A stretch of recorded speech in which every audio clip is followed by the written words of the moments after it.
আসসালামু আলাইকুম ওয়া রাহমাতুল্লাহি ওয়া বারাকাতুহু। আলহামদুলিল্লাহ। যাই হোক আজিজান গ্রামী, ইংরাজি বছর শেষ হতে চলেছে 2025, তাই নয়? আর এই জুমাও চলে গেছে, শেষ জুমা। ইসলাম হিসাবে এটা প্রথম মাস নয়, ইংরাজি মাস। যাই হোক, মানুষ এখন সচরাচর এই বছরটাকে খেয়াল রেখে দেয়। বাংলা এবং আরবি অতটা খেয়াল রাখে না, তবে ইংরাজিটা খেয়াল রাখে। ছোট বাচ্চা থেকে বয়স্ক বৃদ্ধ প্রত্যেকে এটাই কালচারের মধ্যে এসে গেছে।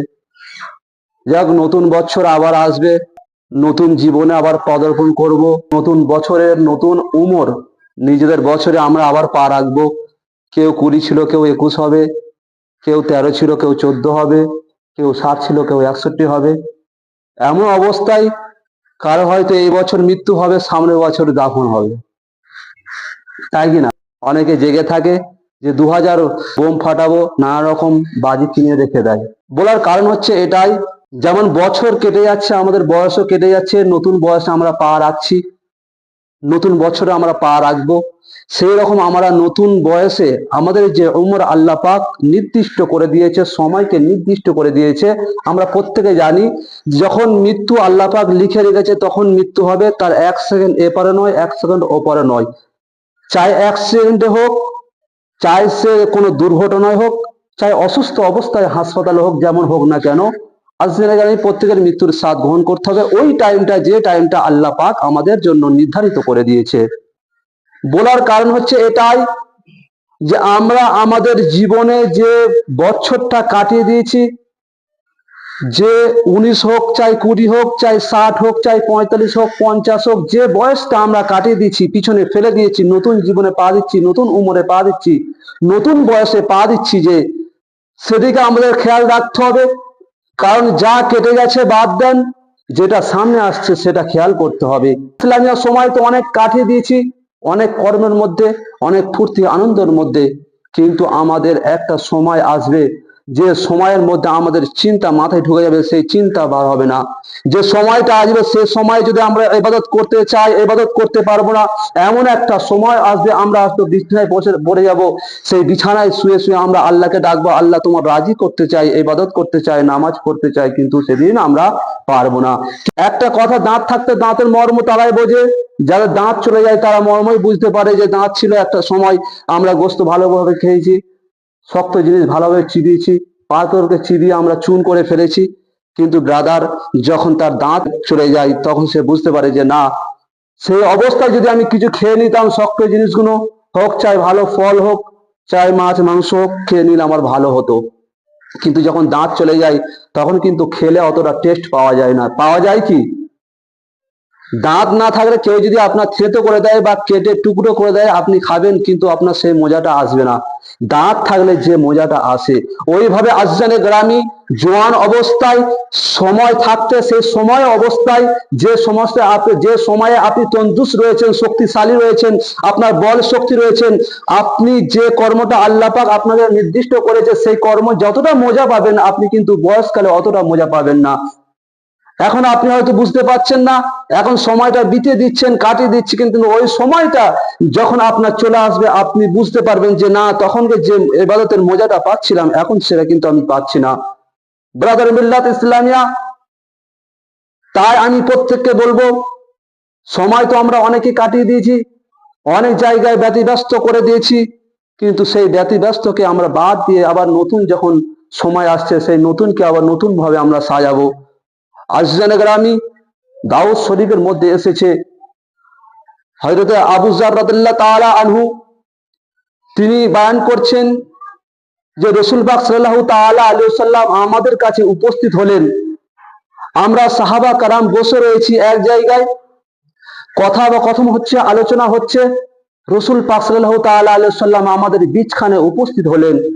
বিচখানে উপস্থিত হওয়ার পর বলছেন, শোনো এই সাহাবা কারাম, বলো তো আল্লাহর নিকটে সব থেকে মনোনীত, সব থেকে উপযুক্ত আমল কি? সব থেকে মনোনীত আমল কি? কোন সাহাবা বলছেন, ইয়া রাসূলুল্লাহ সাল্লাল্লাহু তাআলা আলাইহি ওয়াসাল্লাম, আল্লাহর দরবারে মনোনীত আমল হচ্ছে নামাজ। কোন সাহাবা বলছে, ইয়া রাসূলুল্লাহ, আল্লাহর দরবারে মনোনীত ইবাদত হচ্ছে রোজা। আবার কোন সাহাবা বলছেন, ইয়া রাসূলুল্লাহ, আল্লাহর দরবারে মনোনীত ইবাদত হচ্ছে যাকাত। আবার কেউ বলছে ইয়া রাসূলুল্লাহ আল্লাহর দরবারে মনোনীত ইবাদত হচ্ছে হজ। আবার কোন সাহাবী বলছে ইয়া রাসূলুল্লাহ আল্লাহর নিকটে সবথেকে মনোনীত ইবাদত হচ্ছে জিহাদ, যুদ্ধ ইসলামের জন্য। রাসূল করিম সাল্লাল্লাহু তাআলা আলাইহি ওয়াসাল্লাম বলছেন না, শোনো, যত কিছু তোমরা আমার সম্মুখে তুলে ধরেছো, নামাজ, রোজা, হজ, যাকাত এবং যুদ্ধ ইসলামের জন্য, আল্লাহর নিকটে মনোনীত নয়। মনোনীত হচ্ছে আল হুব্বু ফিল্লাহি আল বুগজু ফিল্লাহি। রাসূল পাক বলছেন আল্লাহর খুশি করার জন্য কারোর সঙ্গে মহাব্বত করা, সম্পর্ক রাখা, এবং আল্লাহকে খুশি করার জন্য কারোর সঙ্গে দুশ্মনী রাখা, কারোর সঙ্গে জুদাই রাখা, দূরত্ব বজায় রাখা, এইটা হচ্ছে আল্লাহর কাছে সব থেকে মনোনীত আমল। সাহাবা কারাম বললেন নামাজ, রোজা, হজ, যাকাত, যুদ্ধ। রাসূল পাক বললেন না, এগুলো নয়। তিনি বলছেন যে আল হুব্বু ফিল্লাহি আল বুগজু ফিল্লাহি। ওই ব্যক্তি সব থেকে আল্লাহর কাছে মনোনীত যে ব্যক্তি আল্লাহর খুশি করার জন্য সম্পর্ক ঠিক রাখে, মহব্বত ঠিক রাখে, আর আল্লাহকে খুশি করার জন্য সেই ব্যক্তির সঙ্গে দুশ্মনী রাখে, দূরত্ব বজায় রাখে। আজিজে গ্রামী, হযরত আব্দুল হক মুহাদ্দিস দেহলভী এইভাবে তিনি বলছেন, শোনো, যখন আল্লাহ তাবারক ওয়া তাআলার কাছে আল হুব্বু ফিল্লাহি, আল্লাহর নিকটে হচ্ছে মহব্বত, ভালোবাসা, আল্লাহকে খুশি করার জন্য যে ভালোবাসে একে অপরের সঙ্গে, এটা অতি উত্তম কেমন করে হতে পারে? যেখানে নামাজ, রোজা, হজ, যাকাত, জিহাদ, যুদ্ধ রয়েছে, কিন্তু সমস্ত ইবাদত থেকে সব থেকে উত্তম ইবাদত হচ্ছে নামাজ, জিহাদ, যাকাত। সমস্ত আমলের মধ্যে সব থেকে উত্তম হচ্ছে নামাজ, জিহাদ, যাকাত। কিন্তু কেমন করে এই আমলটা, যে আল্লাহকে খুশি করার জন্য একে অপরের সঙ্গে মহব্বত বজায় রাখা, সম্পর্ক টিকিয়ে রাখা, আল্লাহকে খুশি করার জন্য কেমন হতে পারে? হযরত আব্দুল হক মুহাদ্দিস দেহলভী তার উত্তরে বলছেন, শোনো, কারণ যখন মানুষ একে অপরের সঙ্গে মহব্বত ভালো রাখবে, ভালোবাসা রাখবে, যখন আল্লাহকে খুশি করার জন্য এই সম্পর্কে বজায় রাখবে, তখন সে তার আল্লাহর প্রেরিত রসুলকে মহাব্বত রাখবে, আল্লাহর প্রেরিত রসুলের সঙ্গে সম্পর্ক রাখবে, আল্লাহর প্রেরিত আল্লাহর ওলির সঙ্গে সম্পর্ক রাখবে, আল্লাহর প্রেরিত যেসব তার মনোনীত নেক বান্দা রয়েছে, আবদাল রয়েছে, ফকির রয়েছে, তার সঙ্গে ভালো সম্পর্ক রাখবে, ওলামা কায়েমের সঙ্গে সম্পর্ক রাখবে। এবং শুধু তাই নয়, আল্লাহর যে নেক বান্দারা রয়েছে তাদের সঙ্গে সম্পর্ক রাখবে। বলেন সুবহানাল্লাহ। তাদের সঙ্গে সম্পর্ক রাখবে, মহব্বত, ভালোবাসা রাখবে। আর যখন তাদের সঙ্গে বুগজ রাখবে, তাদের সঙ্গে দুশ্মনী রাখবে, তাদের সঙ্গে দুশ্মনী রেখে তাদের থেকে দূরত্ব বজায় রাখবে, তখন কিন্তু সে আল্লাহর নিকটে কোনোদিন পৌঁছাতে পারবে না। তাহলে আল্লাহকে পেতে হলে সর্বপ্রথম আল্লাহকে খুশি করতে হলে, আল্লাহকে রাজি করতে হলে, আপনাদের আগে বলেছিলাম হুকুকুল ইবাদত এবং হুকুকুল্লাহ। আল্লাহকে খুশি করলে, আল্লাহ হককে পেতে হলে আগে হুকুকুল্লাহ, হুকুকুল ইবাদতকে পূর্ণ রাখতে হবে। অর্থাৎ হুকুকুল ইবাদত হচ্ছে সমাজে যার সঙ্গে উঠছেন, যার সঙ্গে বসছেন, সমাজের আত্মীয় স্বজন, পরিবার পরিজন যা কিছু আছে সবার সঙ্গে আগে সম্পর্ক ঠিক রাখতে হবে। যখন আপনি সম্পর্ক ঠিক রেখেছেন, তখন হুকুকুল্লাহর দিকে চলে আসেন, আল্লাহর ইবাদতের জন্য চলে আসেন, তখন আল্লাহর ইবাদত আপনাকে কবুল করবে, আপনার সিজদাকে কবুল করে নেবে।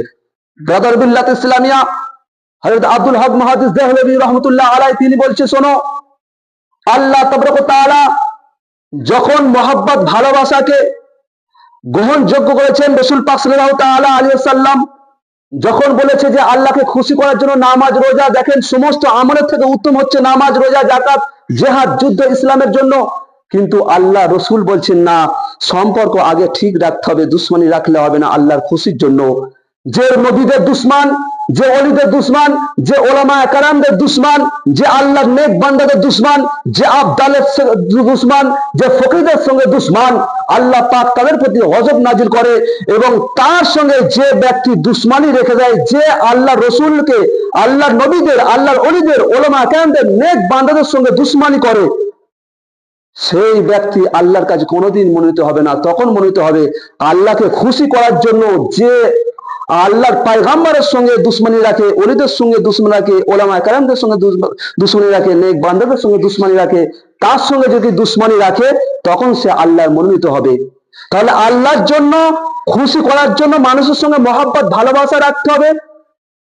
আর মানুষের সঙ্গে দুশ্মনী তখন করতে হবে আল্লাহ পাক যেসব নবীদের মনোনীত করে দুনিয়ার মধ্যে পাঠিয়েছে, যেসব অলিদেরকে দুনিয়ার মধ্যে পাঠিয়েছে, যত ওলামায়ে কেরাম, হাক্কানি ওলামায়ে কেরাম রয়েছে, যত নেক বান্দা রয়েছে, তাদের সঙ্গে যখন মহব্বত রাখবে আল্লাহর খুশি করার জন্য, তখন তো আপনার ইবাদত কবুল হবে।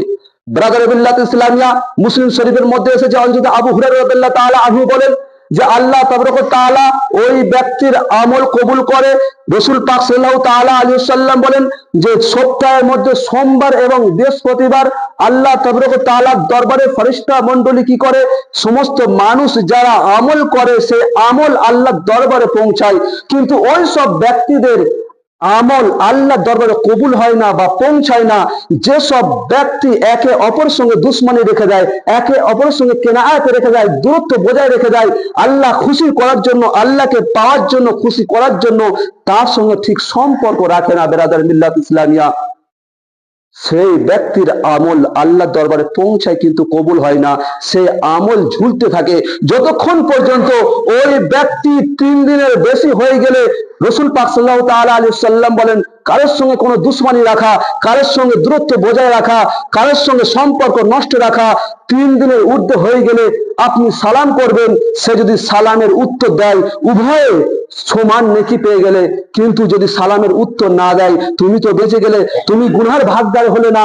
কিন্তু যে ব্যক্তি আপনার সঙ্গে সালামের উত্তর দিল না, দূরত্বকে বজায় রেখে দিল, আপনার সম্পর্ক ঠিক গুছিয়ে নিল না, আপনার সঙ্গে ঠিকভাবে মনোনীত করে নিল না, সম্পর্কে বজায় করলো না, ওই ব্যক্তির মৃত্যু পর্যন্ত গুনাহ চাপতে থাকবে।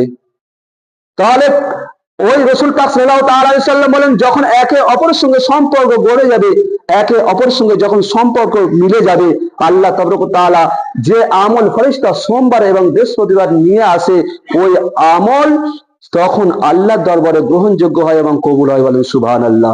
বলার কারণ হচ্ছে এটাই, আমাদের প্রত্যেকের প্রয়োজন এটাই যে আজকের আমরা একে অপরের সঙ্গে মিলি, মহব্বত করি, হাতে মুসওয়া করি। কেন মুসওয়া আল্লাহ রাসূল এটা দিয়ে গেছে, কলাকলি কেন দিয়ে গেছেন যে প্রত্যেকে একে অপরের সঙ্গে সিনার সঙ্গে মিলাবে, একে অপরের সঙ্গে হাতে মুসওয়া করবে। কেন? তোমাদের একে অপরের মধ্যে যে ঘৃণাটা হয়ে রয়েছে, একে অপরের সঙ্গে যে দুশ্মনীটা হয়ে রয়েছে, সেই দুশ্মনীকে দূর করার জন্য রাসূল কারীম সাল্লাল্লাহু তাআলা আলাইহি ওয়াসাল্লাম এই কথাটা করে গিয়েছে, যখন একে অপরের সঙ্গে হাত মেলাবে, যখন একে অপরের সঙ্গে সিনা মেলাবে, তখন যত কষ্ট থাকবে, যত দুঃখ থাকুক না কেন, দেখবেন আপনার দুঃখ দূরে চলে গেছে, আপনার দুঃখ সমস্ত কিছু পানি হয়ে গেছে, আপনার অন্তরে এমন একটা আনন্দ আসবে, এমন একটা খুশি আসবে, আপনি তখনই বুঝতে পারবেন যখন আপনি আপনার দুশ্মনের সঙ্গে দুশ্মনী কেটে দিয়ে হাতে মুসওয়া করে সিনায় সিনা লাগিয়ে যখন আপনি বন্ধুত্বের হাত বাড়িয়ে দেবে। রাসূল পাক সাল্লাল্লাহু তাআলা আলাইহি ওয়াসাল্লাম তো এই শিক্ষা আমাদেরকে দিয়ে গিয়েছেন, যে শিক্ষার মাধ্যমে একে অপর মুসলমান ভাই যেন ঠিক থাকে, সমস্ত সমাজটা যেন বজায় থাকে, সেই শিক্ষা তো দিয়ে গেছে। আজকের আমরা সেই মুসওয়া থেকে দূরে হয়ে গেছি, সেই কলাকলি থেকে, সিনার সঙ্গে মেলা থেকে আমরা আজকে দূরে হয়ে গেছি। ব্রাদার মিল্লাত ইসলামিয়া, আপনি জানেন যখন আমরা একে অপরের সঙ্গে হাতে মুসওয়া রাখি, তখন কিন্তু আমরা একে অপরের জন্য দোয়া করি, ইয়াগফিরুল্লাহু লানা ওয়া লাকুম, আল্লাহ পাক যেন তোমার গুনাহ মাফ করে, আমার গুনাহ মাফ করে। বারে শরীয়তের মধ্যে এসেছে যে যখন তুমি একে অপরের সঙ্গে হাতে মুসওয়া করছো, তখন কিন্তু তোমার জন্য ওই ব্যক্তিও দোয়া করছে তোমার গুনাহ মাফ হোক, আর আমিও তাই সেই ব্যক্তির জন্য দোয়া করছি তার গুনাহ যেন মাফ হোক।